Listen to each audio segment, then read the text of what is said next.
Goose is 6 shows into their summer run, and we've already got a lot to talk about. It's been a strong, dynamic start with the band stretching out in some unexpected places and keeping things fresh night after night. We're diving into the highlights, the jams, some set list surprises as Goose makes their way through the West. We'll break down what's been working, what's been weird, and which songs are starting to shape the identity of this tour. So whether you've caught every stream or you're just tuning in now, this is your one-stop shop for everything Goose Summer 2025. Let's get into it. If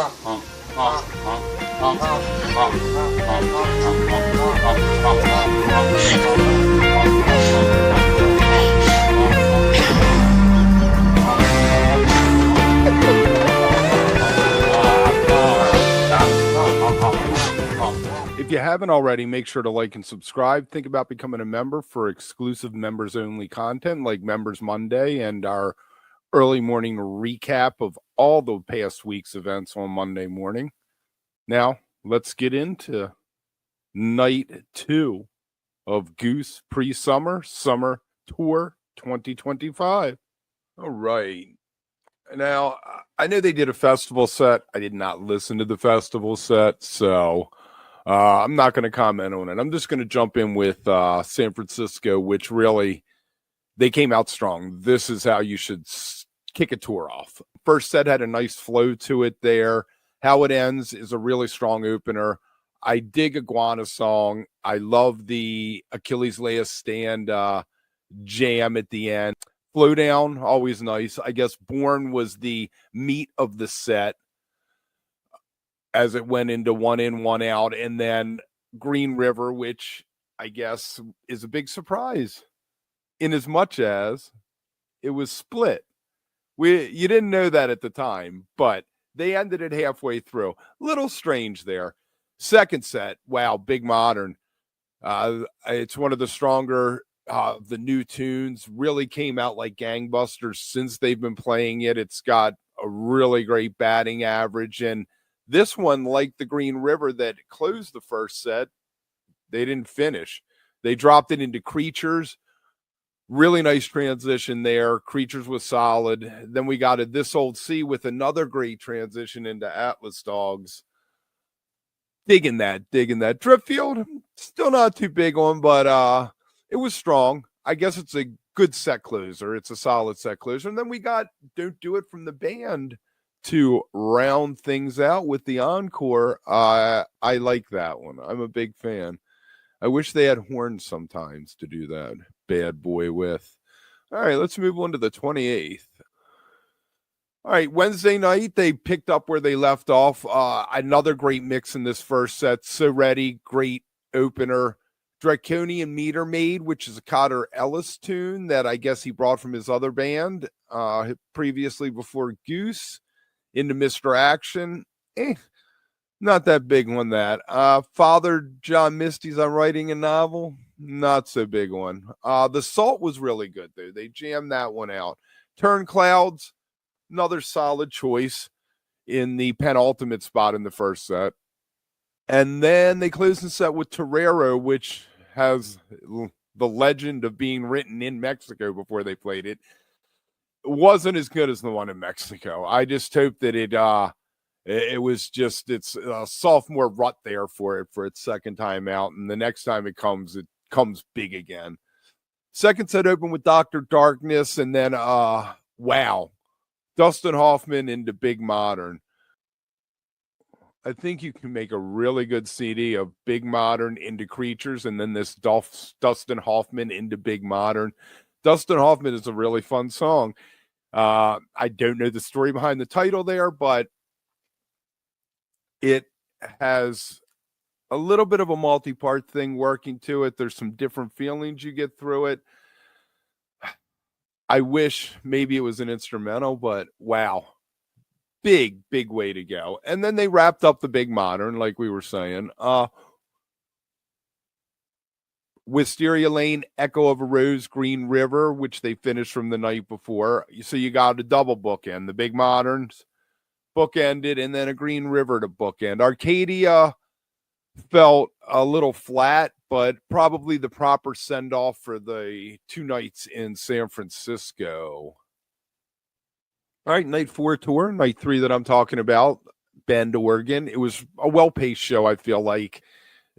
Some layers to it. First set, mixing the newer material, the crowd favorites. I probably like the second set better. Your Direction, good opener. I think that if you only heard that song, you might be like, what's going on with the rest of what they do on a night? And they followed that with one of their really standout covers, Ilzy Jubar's No California. It's dreamy. I really love it. Turbulence in the Night Ray, pretty solid. Silver Rising, people really dig that song. Rockdale, there you go. That's one of those ones that always seems to deliver. The one they did at Westville Bowl last year, for me, is one of the most interesting things I ever heard Goose do. I felt like they really pushed themselves in that moment. We got a hunger site, which always does what it's supposed to do. Little Welcome to the Delta Tees from Peter in it, and Give It Time. I'm not sure about that as a set closer. So that was a little uneven for me there. Set 2, wow. Thatch, just a monster. I bet people are going to look back and say this was the summer of Thatch, to say the least. Feel It Now, cool. Yeah, it takes me a while with new songs, and I have a tough time sometimes with Rick's voice, so getting into the new songs takes a little bit there. We got the Travelers, El Meg the Wise, the Autumn Crossing Suite. I really love this pairing. It's emotionally deep. It's musically complex, and I really love that it showcases the band improvisational skills plus their compositional prowess all in one thing. Really nice is the center of the second set there. They closed out with Don't Leave Me This Way by Harold Melvin and the Blue Notes. Having seen Harold Melvin's Blue Notes before, I just don't know. I feel like it's really outside of their wheelhouse. I know people feel like Rick has this soulful thing, but they're no Blue Notes, is all I can say about that. We got the Encore for Hot Tea. That's a great encore. It's, got a nice groove to it. They kept it short. I think it was under 10 minutes. So, yeah, the Thatch probably is my highlight of the show. I would pull the Thatch off and throw that onto a mixtape of the highlights. But really, the big modern thing from San Francisco is really the one you might want to check out. All right. Night 5. Spokane, Washington. It's featured, I feel like it was the most exploratory they've gotten this tour. A lot of extended jams, some cool covers. I mean, Unfinished Drive into a spacious slowdown, All I Need, that was unfinished, into How It Ends, which is cool. It's a little nod there with the song title, How It Ends. We did 2 unfinished songs. I like that. I like that a lot. Doc Brown, people like Doc Brown. Seekers, 1, 2. I feel like that's hot, that's a great thing to put, as we're moving towards the end of the set. And then the Mosquenada cover, Little Saint Goes Marching In from Rick, there is fantastic. And then Animal, fun stuff. Come on. They bring that goofy kind of energy to the show that I really feel like is sorely missing sometimes. We can't take ourselves too seriously. That was always the beauty of Fish. They weren't taking themselves seriously. They might take themselves a little too seriously now, but all right. Arrow. Wow, this was fun. Arrow into Hollywood Nights, back into like a minute of Arrow, basically the very ending of the song, but that was cool. Hollywood Nights. Now, Rick doing Bob Seger, I'm okay with that. We can work with that a little bit. Everything Must Go. I'd say maybe it was the most dynamic jam of the evening. Redbird really opened up. We got the Trevor reads poetry thing, which I don't understand, but people put that in the set list. Apparently that's a big thing. He's done it like 7 or 8 times over the past few years. And then we got Moby Dick. All right. Moby Dick. You know, Fish did it. I say to myself, why are you going to pick Moby Dick? You could have done The Ocean or When the Levee Breaks or all these fantastic drum songs you could have done for John Bonham's birthday, but you pick the one that Fish did. And I feel like you got like they're like stirring it up over there. They're like, yeah, let's get all the Fish fans pissed off, which is cool. Good for that. If that's what they were doing and they were trying to piss off the Fish fans, good for them. Tumble, Encore, tied a bell one up. Probably the most adventurous show out of the first 5 there. The Arrow Hollywood Nights Arrow was a highlight. The Mosque Nada and the Tumble, I guess, would be the ones I'd throw on a tape there. All right, night 6. Best show of the tour so far. I guess you got to go to Idaho. They opened up with Pancakes. It was a short but powerful start. It really set the tone. Got California Magic, a little lightness before flowing into Hot Love and the Lazy Poet, which opened up nicely, started stretching the band out a bit. Lead up followed tight, punchy before My Mind Has Been Consumed by Media, which to me has a really great Talking Heads feel to it. Quirky, rhythmic, weird in the best way. The heart of the set began with A Western Sun, which featured a really beautifully melodic jam and even a few Dixie Chicken teases from Rick that led straight into Interlude 2 and then a solid take on Jive 1. It was a straightforward version, but well executed, and the whole stretch from Western Sun through Drive 1 felt cohesive and thoughtfully placed. They closed the set with a strong 3-part sequence, Yeti into a cover of Foster the People's Pumped Up Kicks, and then a return to Yeti. Even if the reprise was a bit short, the energy carried straight through and made for a lively close to the set. Set 2 launched with Mudhooven.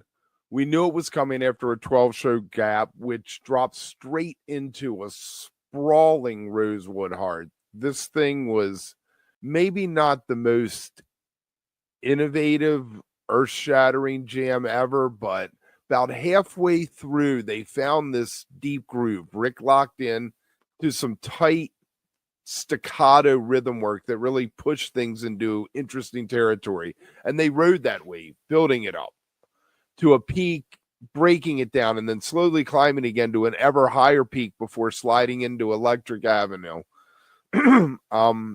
Their fondness for 80s covers sometimes strikes me as a little weird, having had to have lived through the 80s, but it was cool. It was messy in a best way, gritty, wild, maybe surprisingly a little badass. And it had a little space interlude tucked in at the end before they snacked back into Mudhooven, which picked up right where Rosewood Heart left off. Rick leaned into some Garcia-esque playing here, controlled chaos, swirling lines, and a fierce finish to the set.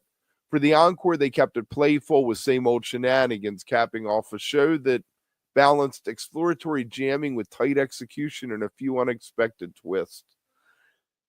I was quite impressed with their show tonight, so we will see what happens. Next up, they have Brooklyn Bowl in Vegas, then they're hitting Arizona, and then the 2 Fiddler Green shows. So I guess we'll be doing the next one of these as a 4-pack for those, because I'm thinking on Mondays I'll just drop these after the weekend and see how it goes. I feel like this is the best version of Goose so far. When Ben left and Cotter came, I mean, Cotter obviously is a different drummer and brings different things to the table than Ben did, but the getting rid of Jeff, I feel like really has allowed them to open up and explore spaces that they couldn't. Maybe Jeff was holding them back a little bit. Kind of picking up kind of picking up where they were right before COVID. And we'll just call the Jeff years a blip, I guess. Make sure if you're new to the channel to like and subscribe. Wednesday night we have Live. Every week at 9 Eastern, Friday mornings, we do Wook Plus mornings, and we have lots of other stuff dropping from time to time. We've been dabbling in some shorts. And also think about becoming a member, because on Monday mornings, we do a special member-only Wook Plus mornings. Thanks for watching. Fascinating. Absolutely fascinating.